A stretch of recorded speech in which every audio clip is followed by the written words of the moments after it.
ഈ പരമാനന്ദത്തിൽ അങ്ങോട്ട് മുഴുകി ആ ഭക്തിസാഗരത്തിൽ ആണ്ടുപോയി നിർവികൽപ്പ സമാധിയിലായി.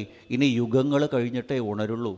ഭഗവാൻ തീരുമാനിച്ചു അത് ശരിയാവില്ല. ഈ വിദ്വാൻ ഇങ്ങനെ കണ്ണടച്ച് ധ്യാനത്തിലിരുന്ന് കഴിഞ്ഞാൽ യുഗങ്ങൾ കഴിഞ്ഞിട്ടാ പുറത്തേക്ക് വരിക, കണ്ണ് തുറക്കുക. എനിക്ക് 125 കൊല്ലത്തെ കോൺട്രാക്റ്റേ ഉള്ളൂ ഇവിടെ. അത് കഴിഞ്ഞാൽ ഈ വേഷം അഴിച്ചു വെച്ച് എനിക്ക് പോകണം. അതേവരെയുള്ള പരിപാടിയൊക്കെ ചെയ്തു വയ്ക്കാം. 125 കൊല്ലത്തിനിടയ്ക്ക് ഇദ്ദേഹം യുഗങ്ങൾ കഴിഞ്ഞിട്ടാണെങ്കിലോ അത് പറ്റില്ല. അപ്പോൾ എന്താ മാർഗം ഈ വിദ്വാനെ ഉണർത്താൻ? ആചാര്യന്മാർ അനുസ്മരിക്കാറുണ്ട്. ആ മടിയിൽ കിടക്കുന്ന ഭഗവാൻ ആ ഗർഗ മഹർഷിയുടെ സമൃദ്ധമായിട്ടുള്ള താടി ഉണ്ടായിരുന്നു അത്രേ. ആ താടിമ പിടിച്ചൊരൊറ്റ വലി. മഹർഷി കണ്ണു തുറന്നു. ക്ലൂ കിട്ടി. കരിഷതി ഇതി കൃഷ്ണ. സകല ചരാചരങ്ങളെയും തന്നിലേക്ക് ആകർഷിക്കുന്നവനാരോ അവൻ കൃഷ്ണൻ. ആ പിടിച്ചു വലിച്ചപ്പോൾ മനസ്സിലായി, ഇതാ എൻ്റെ സൂട്ടബിൾ നെയിം. എല്ലാവരെയും ആകർഷിക്കുന്നവൻ കൃഷ്ണൻ. കന്ദരത്തിനകത്തായി സമാധിയിൽ കണ്ണടച്ചരുളിടും മുനീന്ദ്രരെ താടിമീശയിൽ തൂങ്ങിട്ടുണർത്തുവോൻ മമ ദൈവം. ഭക്തകവി ഓട്ടൂര് പാടി ആ താടിമീശ പിടിച്ച് വലിക്കണവനെ കൃഷ്ണൻ എന്നല്ലാണ്ട് എന്താ വിളിക്കുക? കൃഷ്ണൻ എന്ന് പേരിട്ടു.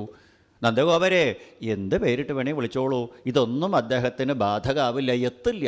ഏത് പേര് വേണമെങ്കിൽ വിളിക്കാം. അനേക നാമങ്ങളുണ്ട്, അനേക രൂപങ്ങളുണ്ട്, അനേക അവതാരങ്ങളുണ്ട്, അനേക ലീലകളുണ്ട്.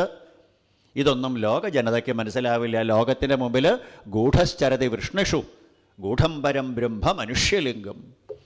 ഇവനെ സർവാത്മന ആശ്രയിച്ചോളൂ, നിങ്ങൾക്ക് ശ്രേയസ്സുണ്ടാവും എന്ന് പറഞ്ഞ് ആ ഗർഗമഹർഷി അവിടെ നിന്ന് യാത്രയായി.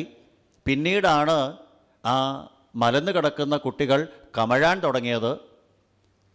അത് ഗോപികമാർക്ക് ഒരു ഉത്സവം. ഗോപീതൃ ഉത്സവദൃശീന്ന.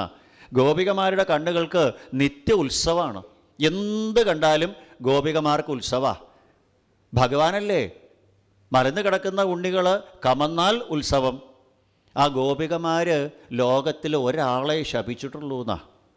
ആരെയാ ശപിച്ചത്? നിമിയെ. കുപിതേ നിമേശ്ച. കാരണം നിമി കൺപോളിലിരിക്കണമല്ലേ കണ്ണടഞ്ഞു പോണേ. ആ കണ്ണടഞ്ഞു പോകുന്ന നേരത്തു പോലും ഭഗവാനെ കാണാതിരിക്കാൻ അവർക്ക് വയ്യ. കുപിതേ നിമേശ്ച.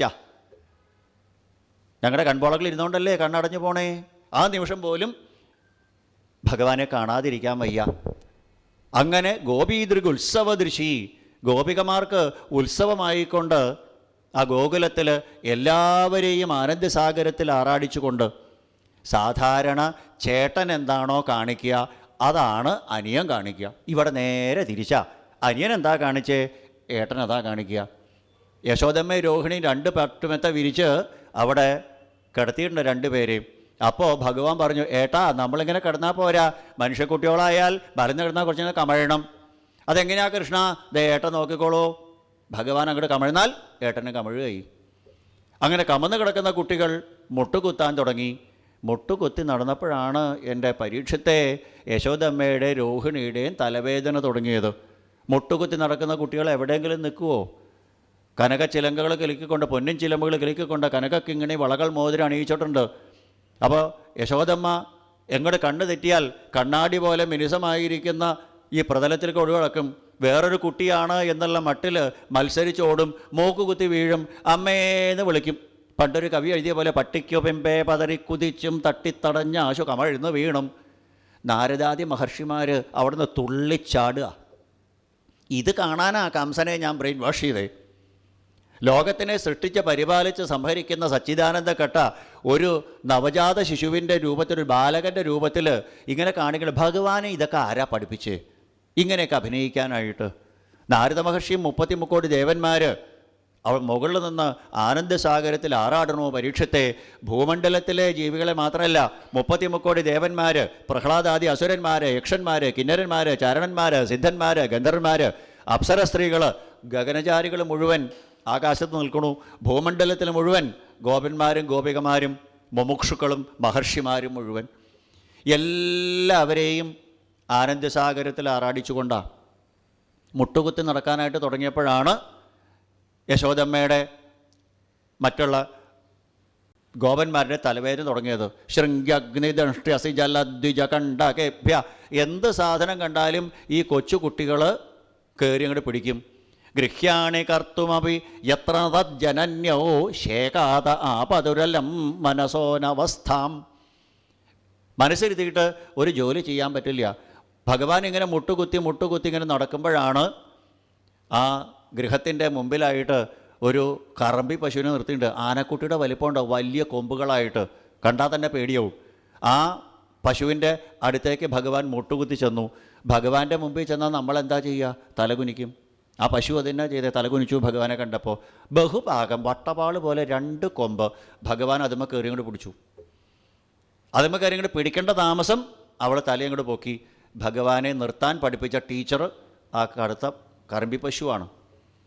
സാവധാനം അവൾ പുറകോട്ട് നടക്കാൻ തുടങ്ങിയപ്പോൾ ഭഗവാൻ മുമ്പോട്ട് നടക്കാൻ തുടങ്ങി. പിച്ച വെച്ച് കൊച്ചു കുട്ടികളെ അച്ഛനമ്മമാർ വിരലിമ്മ പിടിച്ച് നടത്തില്ലേ, ഇതേപോലെ ഭഗവാനെ നടത്താൻ പഠിപ്പിച്ചത് ആ ടീച്ചറാണെന്നാണ്. പിച്ച വെച്ച് നടക്കാൻ തുടങ്ങിയപ്പോൾ ത്രൈലോക്യനാഥനായ സർവജ്ഞനായ ഭഗവാനെ എന്തെങ്കിലും പഠിപ്പിക്കേണ്ട കാര്യമുണ്ടോ?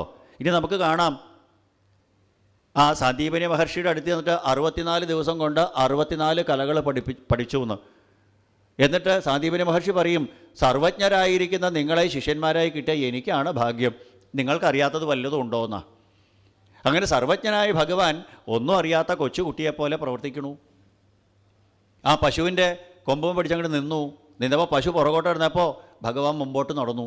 ഭഗവാനെ നടക്കാൻ പഠിപ്പിച്ചത് ആ പശു. കുറച്ച് കഴിഞ്ഞപ്പോൾ ഭഗവാൻ പറഞ്ഞു, എടി കറമ്പി, എനിക്ക് ആവശ്യമുള്ളത് നിൻ്റെ മുമ്പിലല്ല, പുറകിലാ. ഭഗവാൻ വെറുക്കെ പുറകോട്ടങ്ങോട്ട് നടന്ന് അകിടവിടവിടപ്പതുക്കത്തലോടി ഭഗവാന്റെ കുഞ്ഞു കൈ അകിടമ വെക്കേണ്ട താമസം കുട്ടുകുട്ടാന്നിങ്ങനെ പാലൊഴുക. അപ്പോഴാണ് അവളുടെ പൈക്കുട്ടി ഓടി വന്നത്.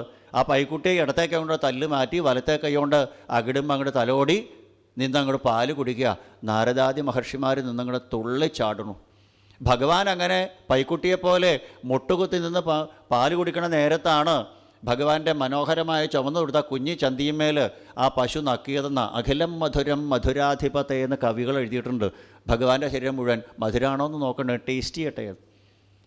ഇങ്ങനെ ഭഗവാൻ നടക്കാൻ പഠിച്ചു. ഭഗവാൻ നടക്കാൻ പഠിക്കണിട്ട് ഏട്ടൻ നടക്കാൻ പഠിച്ചു.